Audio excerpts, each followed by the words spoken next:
கிறிஸ்துவுக்குள் மிகவும் பிரியமான தேவனுடைய பிள்ளைகளே, இந்த காலை நேரத்திலே உங்களை சந்திப்பதிலே மிகுந்த மகிழ்ச்சி அடைகிறேன். கர்த்தர் கடந்த நாட்கள் முழுவதும் பாதுகாத்து போஷித்து பராமரித்து இந்த புதிய நாளை தந்தற்காக கர்த்தரை ஸ்தோத்திரிக்கிறேன். இன்றைக்கும் தியானத்துக்கு எடுத்துக்கொண்ட வேத வசனம் 2 தீமோத்தேயு 4 அதிகாரம் 6வது வசனம். நல்ல போராட்டத்தை 7வது வசனம். நல்ல போராட்டத்தை போராடினேன், ஓட்டத்தை முடித்தேன், விசுவாசத்தை காத்து கொண்டேன், இது முதல் எனக்கு ஜீவ கிரீடம் வைக்கப்பட்டிருக்கிறது என்று சொல்லுகிறார். அன்பு தேவனுடைய பிள்ளைகளே, 1968 தான்சானியாவிலிருந்து ஒரு 4 வாலிபர்களை செலக்ட் பண்ணி ஒலிம்பிக் போட்டிக்கு, தடகள போட்டிக்கு அனுப்புவதற்காக அவர்கள் ஆயத்தம் பண்ணினார்கள். அதில் 3 பேர் ரிஜெக்ட் ஆகிட்டாங்க. ஒருத்தர் மாத்திரம் அவர் அந்த ஒலிம்பிக் போட்டிக்கு அனுப்புகிறாங்க தான்சானியாவிலிருந்து.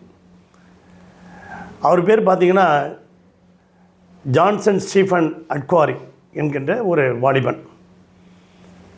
ஓட்ட பந்தயம் ஆரம்பித்து விட்டாச்சு. அந்த மாரத்தான் ஓட்டம் ஓடிக்கொண்டே இருக்கிறார்கள். திடீரென்று இவருக்கு காலில் சுளுக்கு விழுந்து கீழே விழுந்துட்டார். உன்னுடைய எழுந்திரிச்சு போகலான்னு பார்க்குறாரு, ட்ரை பண்ணுறாரு, முடியல. மறுபடியும் எங்கள் உதவியாளர்கள் வந்து ஃபஸ்ட் எய்ட் பண்ணுறாங்க. உங்களுக்கு நாங்கள் ஃபஸ்ட் எய்ட் பண்ணட்டுமா, ஓடி முடிப்பீங்களா, எல்லோரும் போயிட்டுருக்காங்களே, பரவாயில்ல நீங்கள் ஃபஸ்ட் எய்ட் பண்ணுங்கள், நான் போகிறேன் அப்படின்னு சொல்லி அவர் ஃபஸ்ட் எய்ட் பண்ணி ஓடிட்டுருக்கிறார். எல்லோரும் ஓடி போய் முடிச்சிட்டாங்க. இவர் மட்டும் ஓடிக்கிட்டே இருக்கிறாரு. கடைசியாக போய் எல்லைக்கோட்டை தாண்டி ஓடி முடித்து கீழே விழுந்துட்டார். ஓடி முடித்து எல்லைக்கோட்டை தாண்டி கீழே விழுந்துட்டார். அப்போ கேட்டாங்க, நீங்கள் ஏன் பாதியிலே இருந்துட வேண்டியதானே, உங்களால் முடியலையே? இல்லை, எங்கள் நாடு வந்து எங்களை அனுப்பி வைத்ததனுடைய நோக்கம், ஆரம்பித்து வைத்ததனுடைய நோக்கம் ஆரம்பத்தில் நான் விழுந்து போவதற்காக அல்ல. நான் முடித்து வெற்றி வாகை சூடி நான் முடிக்க வேண்டும் என்கின்ற எண்ணம்தான் என்னுடைய லக்காக இருந்தது, என்னுடைய நாட்டினுடைய லக்காக இருந்தது. சொல்லிதான் அனுப்பினார்கள். தோல்வி அடைந்தாலும் பரவாயில்ல, வெற்றி வாகை சூடணுங்கிற எண்ணம் இல்லை, ஆனால் லக்கை அடைய வேண்டும், அதுதான் அவருடைய நோக்கமாக இருந்தது.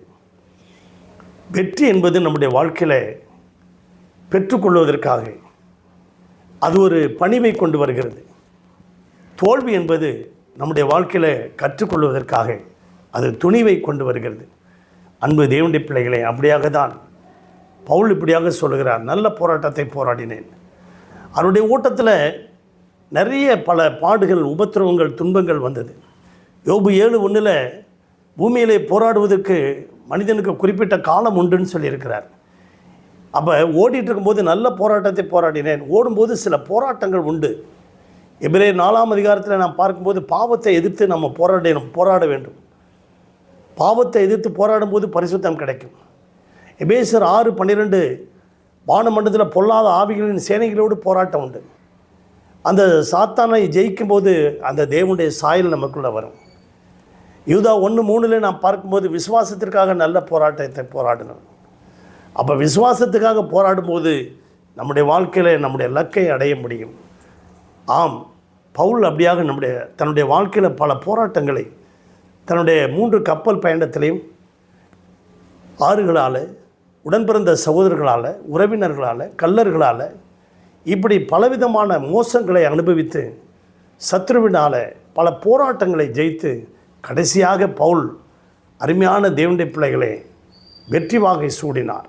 போராட்டத்தை போராடினேன், ஓட்டத்தை முடித்தேன், விசுவாசத்தை காத்து கொண்டேன், இது முதல் எனக்கு ஜீவ கிரீடம் வைக்கப்பட்டிருக்கிறது.